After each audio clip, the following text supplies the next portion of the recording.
but we look at the world and Torah as being complementary. So, for example, when people find that kosher food or certain non-kosher foods are unhealthy, and kosher food is healthy. So it's, on one hand, there's this urge to say, the reason why we have kosher food is because the Almighty wants us to be healthy. That's a common theme that people say, kosher was for back in the day, but now we don't need it because now we know what's really healthy, what's not healthy. Right? But there's an assumption baked into that statement. There's an assumption that there's one constant, and that would be what's the science or the natural status of food. And the Torah is a way to navigate that most effectively.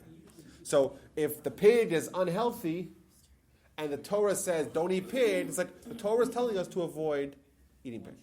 When in fact it's possible, like they're complementary. If the world is God's handiwork and the Torah is God's mind, then the fact that the world, means the science, so to speak, tells us that pig is unhealthy and God tells you don't have it, that's complementary. It's not that one's a response to the other, rather that they two come from the same source and therefore have the same properties. Does that make sense? Makes sense a little bit, right? And I think in that light, I think we could kind of launch into a very interesting problem that we have. Well, it's going to be a solution to an interesting problem that we have as Jews. When we talk about Torah, what the role of Torah is in a Jew's life. I know when we talked about it initially, someone said, I think it might have been you, Dave, that the reason why we study Torah is to connect to Hashem, to get close to Hashem. And I think it's a very good answer. And that underscores the problem that we have, is that we have to get close to Hashem, but we have no idea how. We have a hard time even conceptualizing or fathoming what Hashem even means. It's hard to find concrete, definitive terms to use as a baseline for discussion points. And yet we have to connect to that. Not only that, the Torah says that we have to love God. Now, love is a deep emotion. And you either love something or you don't love something. But how do you love something that you can't even understand? There's a name of God. Huh? It's a problem. There's a name of God that has 4 letters that we're not allowed to pronounce. And the reason why we're not allowed to pronounce it is because it's a reference to God himself, and that's beyond our comprehension. The Talmud says that there are some things that our mind cannot grasp, and the infinite is one of them. And therefore, we can't talk about God directly because that just makes problems for our human brain. And not only that, we go so far as to say that we cannot even say that name of God because it refers to God himself, and that kind of engaging on that level is problematic for us. So we have a hard time even understanding what God is, and we're supposed to love him. That's another mitzvah. That's another reason for the Torah. Huh? That's another reason for the Torah, because we learn to love God by studying the Torah, right? Okay, well, how does that work? I agree with you 1,000%. No, so what you're referring to is there's another mitzvah, it's actually mentioned 8 times in the Torah, to go in the ways of God, to emulate God, to be like God. God's kind, we're kind. God's merciful, we're merciful, right? Etc., right? God forgives, we forgive.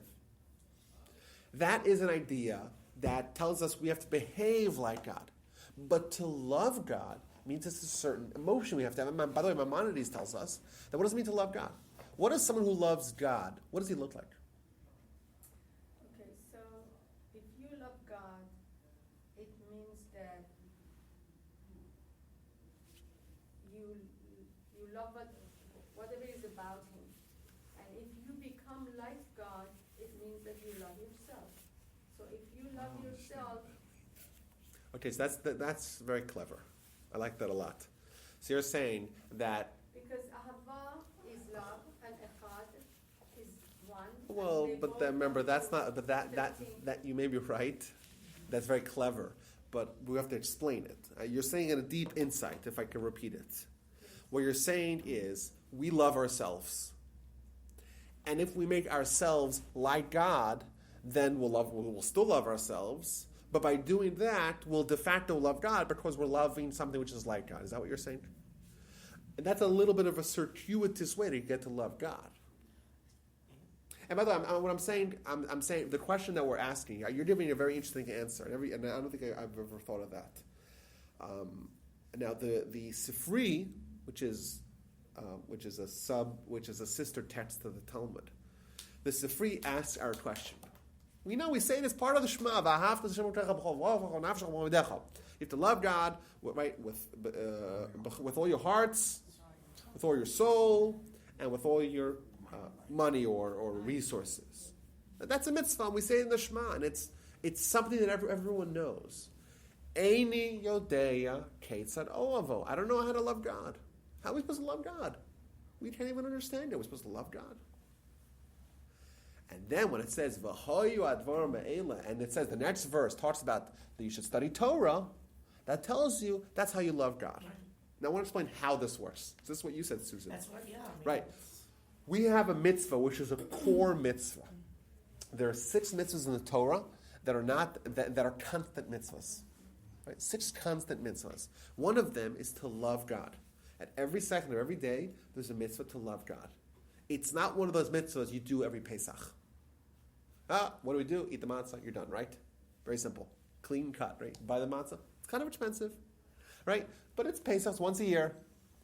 That's it, right? You put a mezuzah in your house, you're done. It's very kind of defined. This is a mitzvah that is ever present. And there's no action that you do. So what it really is telling us is that this is a mitzvah that has to become second nature to you. Right? You can't always be concentrating on loving God, right? It's not, if it's a constant mitzvah, you can't always be concentrating on loving God, right? It's not right. You're living your life, right?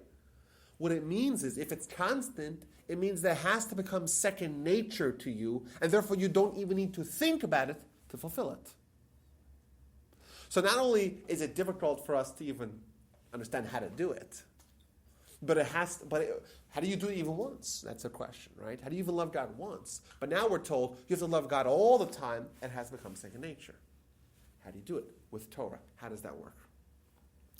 So there's an interesting Rambam, Maimonides, and my grandfather was very fond of quoting this many, many times, because I think more than what it sheds light about Torah, it sheds light about life as a Jew.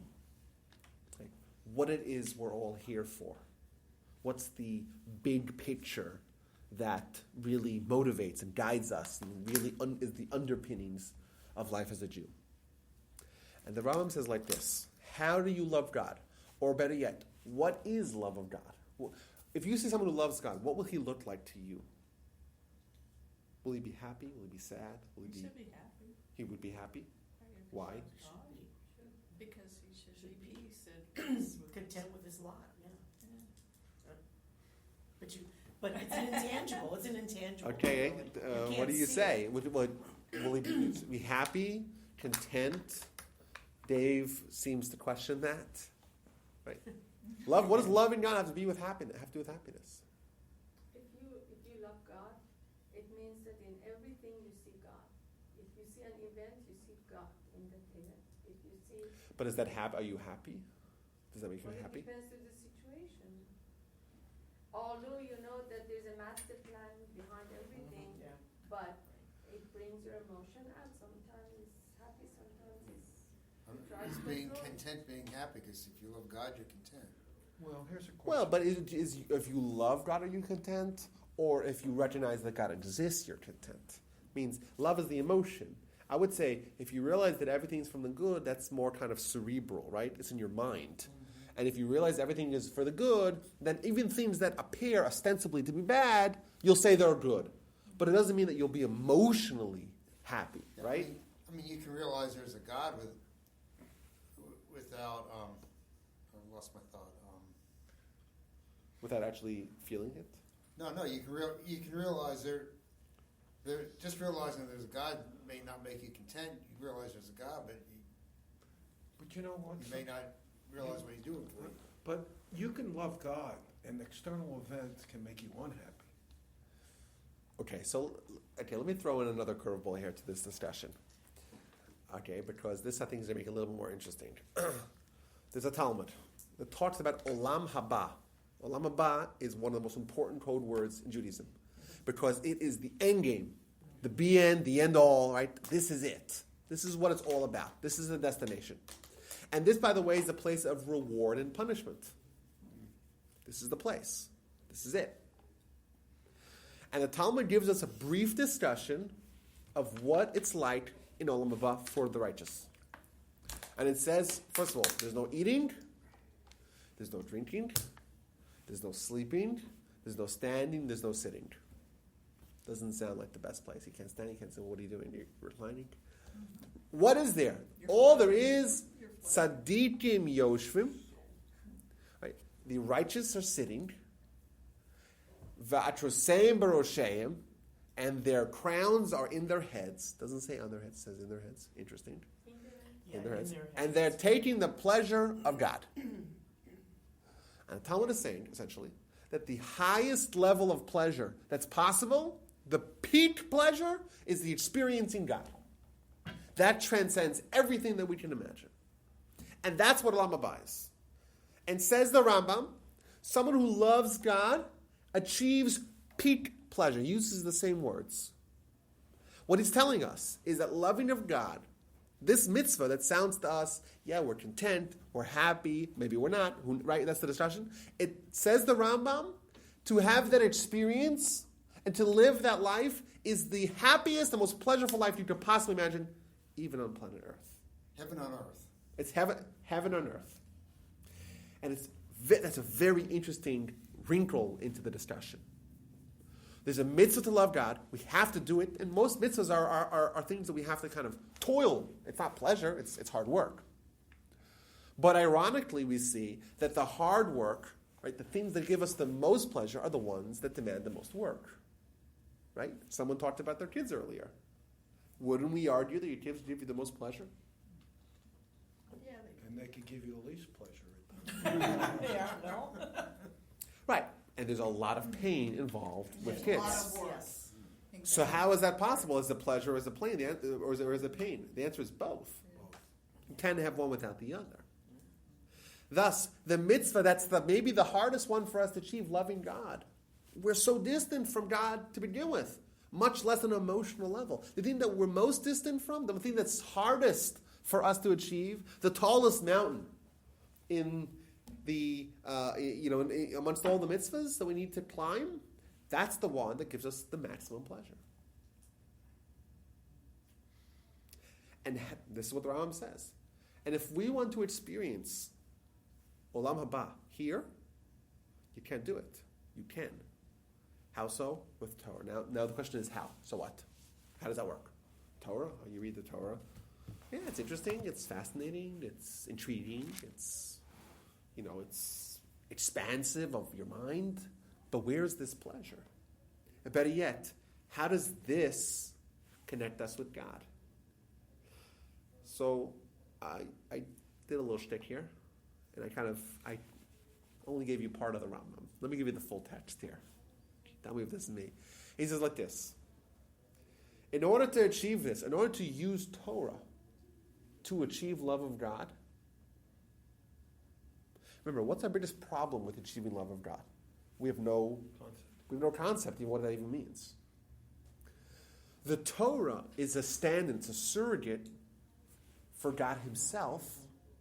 If we want to understand God, right, we can't go directly, so to speak, but the Torah, because it's God's mind, it has the same qualities as God, and therefore we understand him. And that experience, that rivals, that mirrors, that parallels the experience of experiencing God in Olam Haba, the peak pleasure. So what it's telling us like this: okay, we could have a very superficial discussion about God. We could have a very superficial discussion about Torah. We could do that. Does that bring us to God? Does that bring us to Torah? No. It's a starting point. It says the Rambam, 4 steps. You have to think about Torah, which is active. You have to employ your mind. Most Americans don't know how to do this. Like, this is not a thing that, right? We're very receptive, right? We could do passive thinking. You know, it's like you talk to kids and you say, which color do you want? You can't make a decision. Do you want green or yellow? That's easier, right? You know, because everything's being laid out for them, right? But to think on your own, that's a skill that's very hard for us. But that's just the first step. You have to think in Torah. And then he says, yisbonin. Now, I try to find a really good word for yisbonin, hitboninut, because it's a deep internal reflection, contemplation about something. To have if you have something that's been troubling you for years, and you think about it all the time, and you're trying to unlock a maze, and you think about it when you shower, and you think about it when you drive to the car, and you think about it as you fall asleep, and you have dreams about it, that's hisbonenus. That's deep internal thought. It's not superficial. It's not even active thought.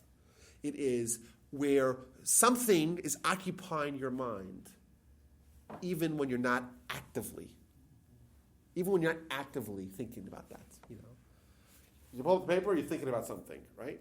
If you're being misbonen, if you're contemplating, it's not necessarily when you're engaging in an activity that relates to that matter. Even if you're involved in the rest of your life, it's always with you. It accompanies you. That relationship is this next stage, the next stage of Torah, where you're not just thinking deeply and actively, you're actually taking this with you. It's accompanying you. It pitches its tent in your mind. The Torah finds a place and it settles there, and you're working. Your brain's working even when you're not necessarily directly talking about that. Stage 2. Stage 3. Hasaga. Hasaga means an insight, an understanding, a eureka, aha moment where you get it. You get it. And it all clicks and it all makes sense, and what you've been working on for months now finally makes sense. You piece it all together. And what do you see? You see Torah. Suddenly, wow, like what was a jigsaw puzzle that you're putting together, and every piece on its own, it's like, where does this go and how does this fit in? And you finish the piece and it's a masterpiece. You suddenly see how everything fits together. It makes so much sense, and you couldn't believe how you didn't get it months ago. When you have that experience, suddenly it all clicks. Wow, this is Torah. Whoa, this is something way different than what we started off with. Right? The depths, the profundity, the experience, the expansiveness, the exhaustiveness of what we're dealing with and how deep it goes is just mind-blowing. You're mind-blown, and that experience, as the Rambam, peak pleasure. That is a little sliver of what it's like to experience God. It's so beyond where you would have imagined it to have been. It's such a transcendental experience where you totally that came out of left field. You know, that was incredible. There's no words to describe it. Is that the vacuous when you get the... We could say that. Well, maybe Dveikus is even a higher level. This could be love of God. Maybe Dveikus is when you're... Maybe that's a perpetual kind of such experience. It's a good question. You know, these things seem very parallel. This process is what Torah enables us to do. But this is not like when Torah... If Torah is something that we do when we're in the classroom or when we're in the house of scholarship, right? Or when if that's where it's limited, we'll never have this experience. Mm-hmm. But if we really engage in a serious and dedicated pursuit of Torah, and we take Torah and say, this is the Word of God, I want it to influence me. I don't want to try to shoehorn what I believe into Torah. Right? Under certain conditions, we could get there. Even today, we could get there. And I know, and I'm maybe this is me being arrogant or whatever, but I've experienced this, and it's as described. You know, it's just, whoa, like your life perspective is never the same. So, Right. Rabbi, the challenge really is to get to stage 2 or level 2, to incorporate this into your life like second nature, like a subconscious thing. Love of God and through study of Torah. That's the challenge, these 4 steps are with Torah. The love of God will result from that. And it's love of God, but what it really is understanding of God. Because once you understand God, you love God. Those two will go hand in hand. It's not like you say, I understand it, not my type. Like that's not the way we work. Right, but I mean, in order to incorporate that into your subconscious mind. Oh, it's work. I mean, that's a real. That's work. That's the real challenge. Like I said, it's very difficult, and the degree of difficulty. That's why there's the payback. The big payout at the end. The Rambam talks about when he talks about Olam Haba, he says, listen, if you haven't experienced it, it's very hard to describe it, right? It's like, he gives an example. He says, imagine trying to explain to a blind person what color looks like. You can't do it. Unless you've experienced it, right? You have no point of reference. But this is what he describes. And essentially, I think the way, if we zoom out a little bit to our original beginning point of departure, if you will, the Rambam actually says something else.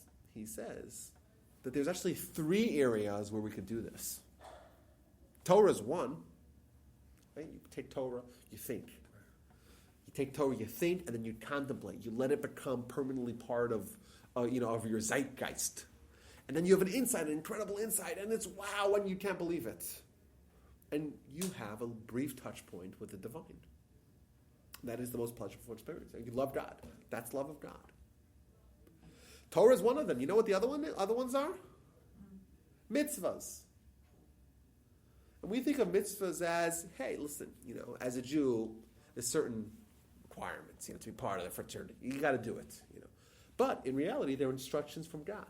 And they are directly tailored to make humans great again. Oh, that's a bad thing to say. Right? That's what it's like. We were great. When we were just a soul, we were great. We got a body, and it went south. And the mitzvahs are tailored, are designed by the creator of our bodies and souls to bring us back to that glorious state. And if you really understand that, it'll make so much sense. You understand what we are and how the mitzvahs are directly designed to encounter or to engage with our problems that we have and the uphill battle that we have. Suddenly you'll see, wow, like this all makes so much sense, and it's so much more deep and profound than I would have imagined. We talked about in the past of the book that talks about the 248 mitzvahs, the 248 corresponding limbs. If you were the one who discovered, who went through, who spent your life trying to figure out what are these 248 limbs, what are the 248 mitzvahs, and doing all the research and scouring all of Torah to find how exactly it all fits in and how we can make ourselves perfect with mitzvahs. If you got that, you really understood what a mitzvah is. You understand how it changes who you are. And thus you essentially can, you can reverse engineer from that how incredible the wisdom is of God. And it's a brief touch point with God. And that experience is transcendental. It's beyond anything that we can experience, carnally. And the last, by the way, is science. I think it's probably the easiest one as well. If you discover the atom, right, or if you discover subatomic particles, and your mind's blown, right? Everything that you thought about of how the world works now has to be scrapped, and we have to update everything. It's so much more complex than we imagined. We discover a cell. Whoa! If you know what a cell is, get some doctor or medical to describe exactly what happens in a single cell. First of all, how small it is, and all the machinery and everything that's going on in there. If you spent your life and you had this discovery, suddenly, wow! It's so much more complex than what it seems on the surface. When I look at someone, they look like a glob of flesh, and right? And then you break it down, you break it down, you break it down. You see such ingenuity, such wisdom. You see, you're able to encounter the divine. Something that's so beyond what we could even fathom. And I had this little experience, and I'm not trying to say this is a rivaling experience, or what the Rambam was describing, but I recently went to a ophthalmologist or optometrist. I don't know the difference. Sorry. Ophthalmologist is an MD. Well, I went to that kind of guy, right? And he's like, okay, we could either give you those drops, and then you won't be able to drive or look at anyone for 5 hours, or with this new technology for $39, we'll take a picture of your retina, of your whatever, of your optic nerve, and then you could just get out of here, no problem. Great. I've been doing that for years. What, the drops? No, the machine. Oh, the machine, drops. okay. That's terrific. So I said, sure, I'll pay the $39. Blazing green light. They take the picture, and I'm like, I want to see what it looks like. So I see the picture. I see there's all these tiny little strands, little tiny nerves. Like, you can't imagine how small they are in your eyeball. And like, if one of those things, you just snip one of those things, you're blind. And I'm like, whoa! And we take this all for granted. We just, of course he could see. Like, of course. We don't take the time to to internalize what this really teaches us about the world and about its creator. And if we spend time thinking about this, but especially if we hit the top, we have a discovery of our own through this process, we can encounter God. Rabbi, quick question. Go ahead. Let's go back to Olam Haba. Yes. Okay? Does it say anywhere here about Olam Haba? So interesting. The Torah does not explicitly reference it. Right, but Torah, people talk about it. How do they know? Okay, well, first of all, the Talmud does bring about 15... Well, let me finish. Okay, sorry. The Talmud brings 15 references from the written Torah that prove without a shadow of a doubt that Olam Haba exists. Now, your question is, why does the Torah not explicitly say it? So these are inferred. It doesn't say it explicitly. And we see, indeed, that the Torah has policies with regards to making predictions, right? The Torah says, for example, Jews will be kicked out of Israel and go back to the land. It's a very specific prediction, but it's also falsifiable. Right, this is, you got, okay, I understand. It's also falsifiable, right? If the Jews were scattered and disappear, the Torah could be scrapped as not being divine because the prediction was wrong. But we know the prediction is true because we exist in the world. We know the Jews went back to Israel. Okay? And that teaches us something very impressive, right? Imagine the Torah says, if you don't listen to the Torah, and then you die, you'll have angels, and they'll come after you with rods of fire and start smacking you and hitting you, and you better observe the Torah or else you'll in eternal damnation, fires and hells, right? The Torah said that. You'd have no way to prove it, no way to disprove it. And then we'd all be handcuffed and forced to observe, because otherwise, no one wants to suffer like that, right? But that's not what the Torah employs. The only predictions, the only world that exists within the written Torah itself, that is overtly, right? That is, just expressly discussed in the written Torah is planet Earth. That's not what the Torah employs. Other religions, they need to do that. We don't do that. That being said, if you read between the lines, there are many, many, many, many inferences. And like I said, the Talmud in Sanhedrin, page 90 through 92, spends a long time going through proof after proof after proof after proof after proof of the existence of the afterlife from the written Torah itself, not using any other sources. And not only that, the Mishnah says that if someone believes in the afterlife but doesn't believe it's written in the Torah, then they lose their portion in the afterlife. Really? Yeah.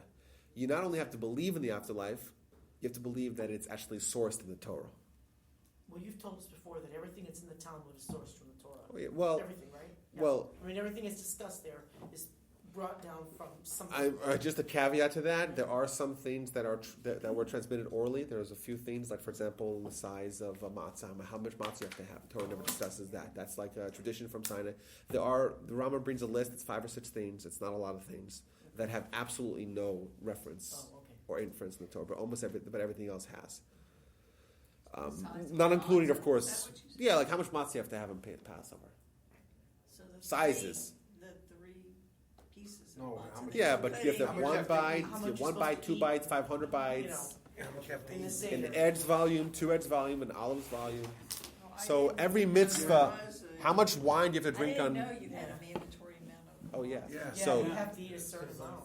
yeah, kazayas. Kazayas is like ki is like, a zayas is an olive. Like an olive is one of the most commonly used volumes of the Talmud. So the size of an olive, if you have this, like how big is an olive? I don't know, this big, right? Yeah. This big.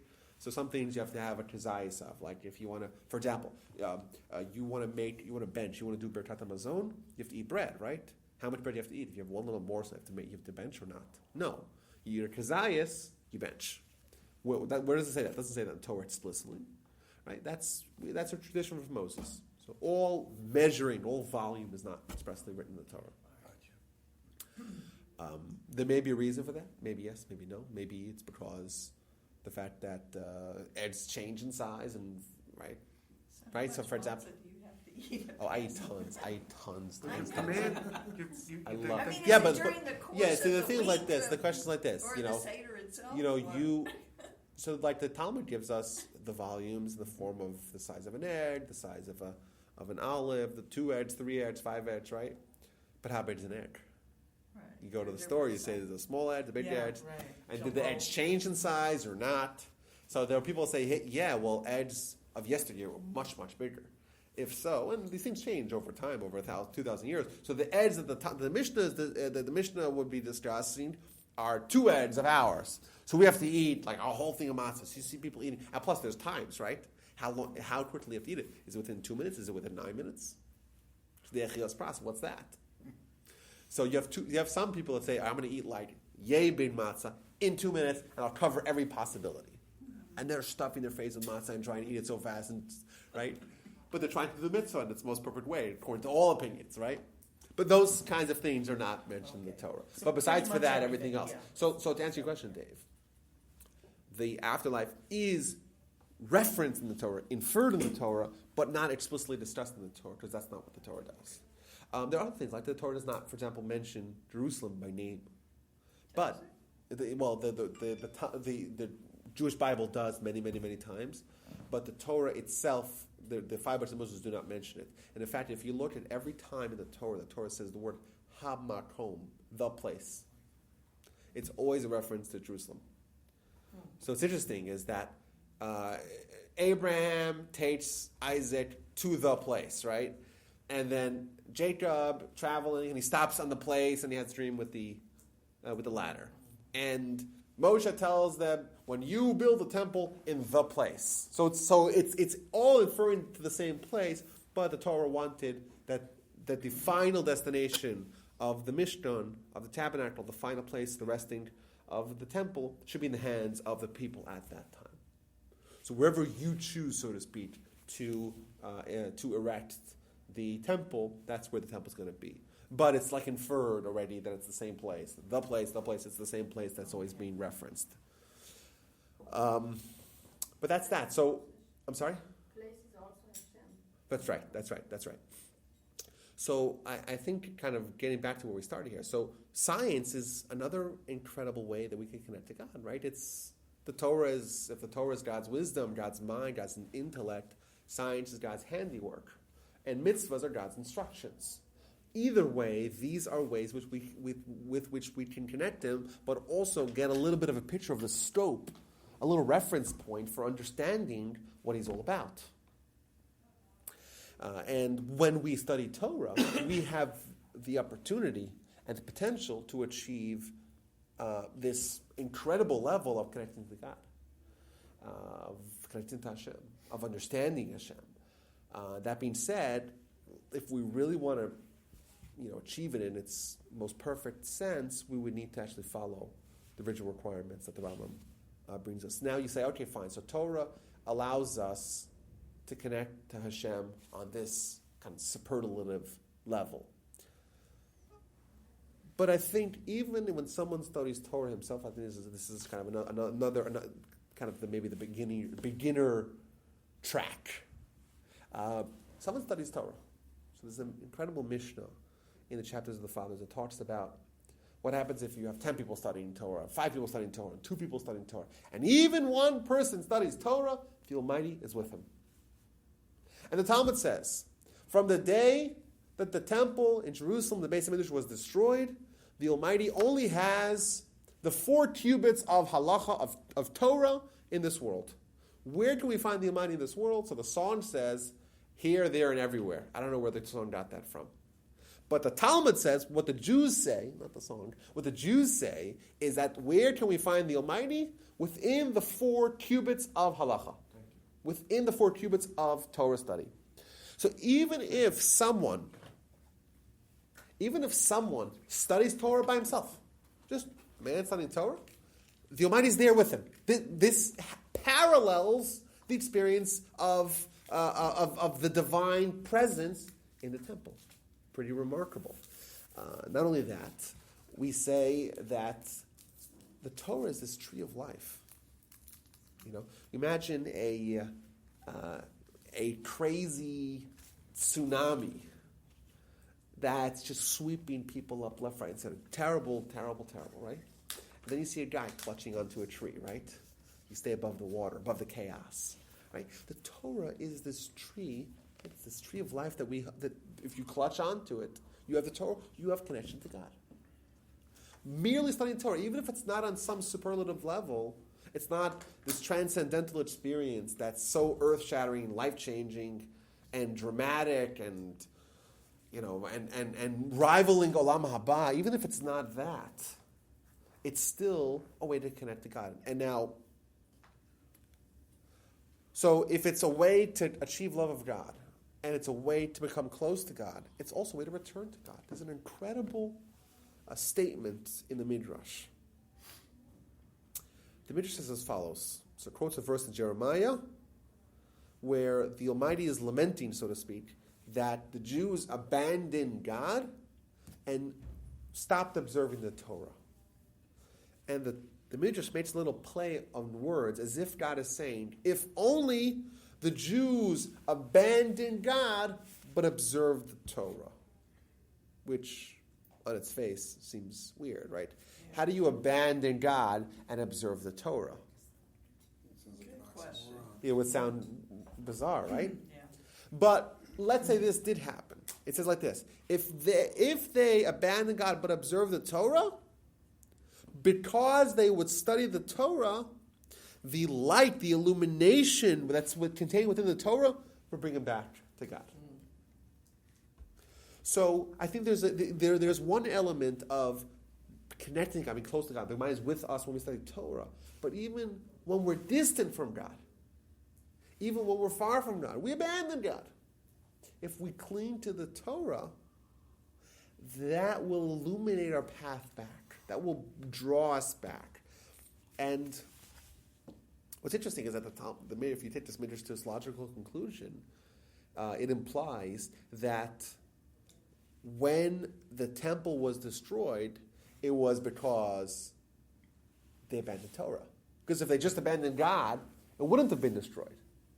Thus, perhaps we could even say that clinging to Torah, even if we ignore God, which is bizarre. I know they have these stories in a world that doesn't exist anymore. But there used to be a world where there were people in yeshivas studying Torah who weren't observant at all.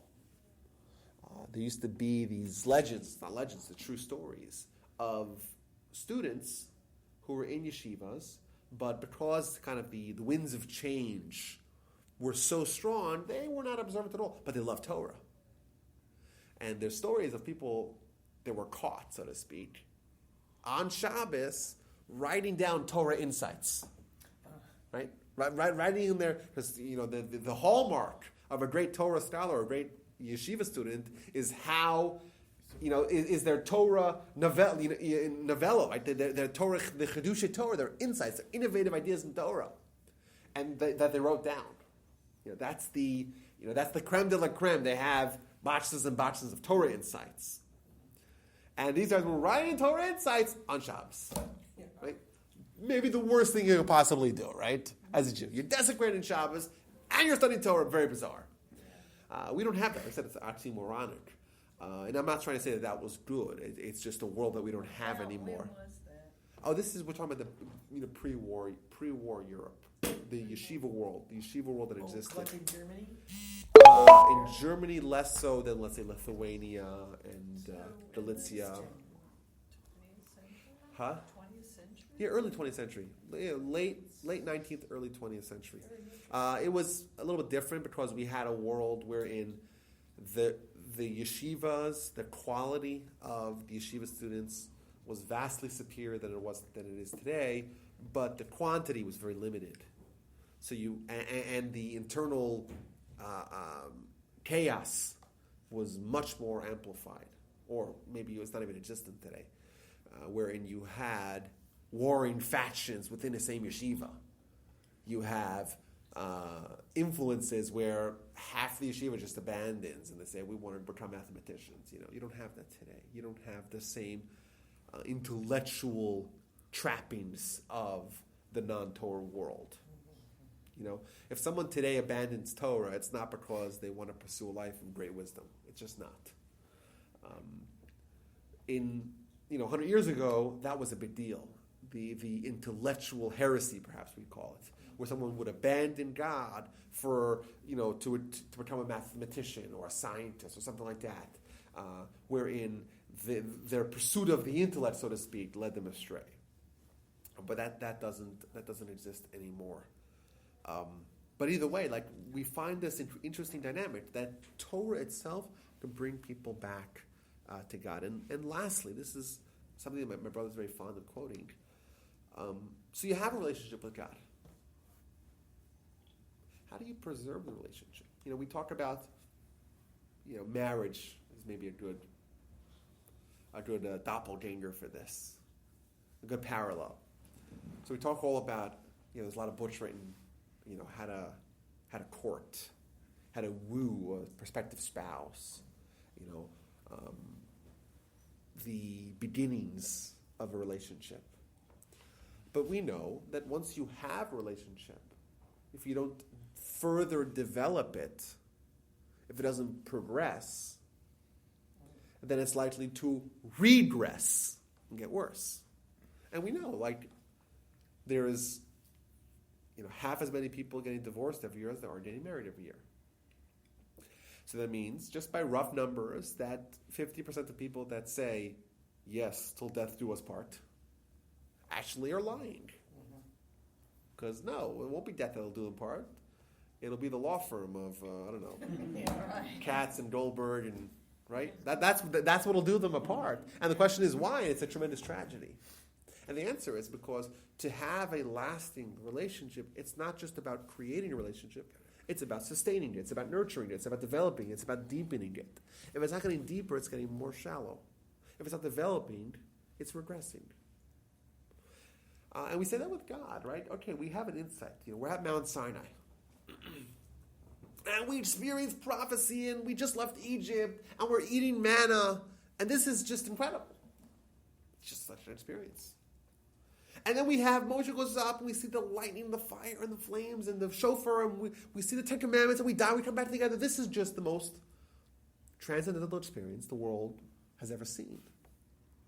And if any one of us were there, we would be deeply inspired. Weren't we there? Well, we were there, our souls were there, but if in our consciousness, if we experienced that, we'd be deeply moved and changed, and we would vow to change our behavior, and we would be awed, we'd be shaken. This would be life altering. And then what happens 40 days later? How does that happen? The golden calf could not have happened the day after Mount Sinai. I guarantee you that. Day after. There's no way that the inspiration of Sinai, the feeling that the people got at Sinai, would allow for such behavior. No way. So it was after the honeymoon ended. Exactly. So to speak. 40 days later, the inspiration, maybe some people were still inspired, but it wasn't maybe with the same intensity. Inspiration, that's the reality. Inspiration is dissipates. We're sitting here together. We're talking about Torah, right? Hopefully y'all are inspired. What happens when you walk out the door? What We'll happens? be talking about it in the car. Maybe. No, we will be. That's great.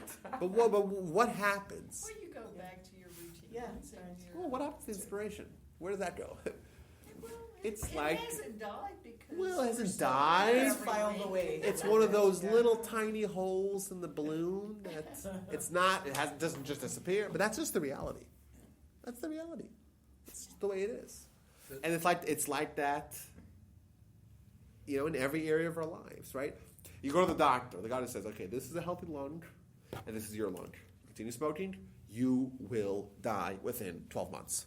You're shaking. What do you mean? I have kids. How can't I? Never smoking again. You walk out. Have a seat.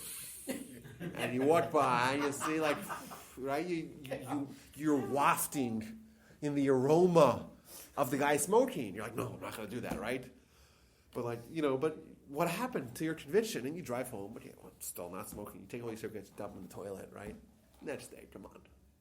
You wake up, couldn't sleep so well. You have your coffee. Yeah, where's that cigarette? You need it. You need it. Just one, right? No one ever died from one cigarette, right? But you were so inspired. Yeah, you were inspired. But what happens when the inspiration dissipates? Maybe we'll play a little game here. Has anyone in this room... No? If you don't want to answer, you don't have to answer. Has anyone ever in this room ever committed to never text while they drive? No one's ever done that. Committed to never take, no, I haven't. No one said, "Man, I'll never do that." Okay, so this is maybe Well, the... no, I've said it. You've I've said it. I've said it. Okay, you've said it. But how about stopping at a stoplight? Is that considered texting while you're driving? No, if If you're I'm No, not stopped, red it's light, not if you're at a No, stop if you're sign. It's stopped, while you're you're good. driving. while you're literally moving. Okay, so maybe this is not the best example, but you see someone who the car's wrapped to the tree. I hope the guy's all right. I don't know, man. Yeah. I can't imagine someone made out of that crash alive. I don't want that to happen to me. I'm not texting and driving. But you're running late. You want to tell the guy, "I'll be right there in 5 minutes." How many times a week you get the text, "I'll be there in 5 minutes." Right? That guy's driving. "I'll be there in 5 minutes," right? And what happens? You see, hopefully no one gets hurt, right? But the point is that life makes us forget our inspiration. Just the reality. When we're inspired, that's the peak of inspiration. There's a shelf life, and it's going to start the second the inspiration ends. It's going to start to dissipate. Does prayer, does that enter in your equation? Well, okay. So what's Torah? So we have the Jewish people of Mount Sinai. Right. They have Mount Sinai, but what don't they have? They don't have Torah. Moshe's going up to get the Torah. So they have 40 days of just inspiration. It's like energy. It's like empty calories. It's great, but you're going to crash. And the Torah's goal is to perpetuate that. The Torah is not about necessarily developing the relationship. Maybe it could be that as well, like we mentioned earlier. But the Jewish people of Mount Sinai, they didn't need to develop the relationship. Their relationship was developed. 10 plagues, the Exodus, splitting of the sea, manna, they got the Mount Sinai. They're on board. Once you're on board, how do you shield the from devolving? My brother is want to quote my grandfather, talks about the Torah being a thermos. Right? He mentions that a lot. The Torah is a thermos that keeps the relationship hot.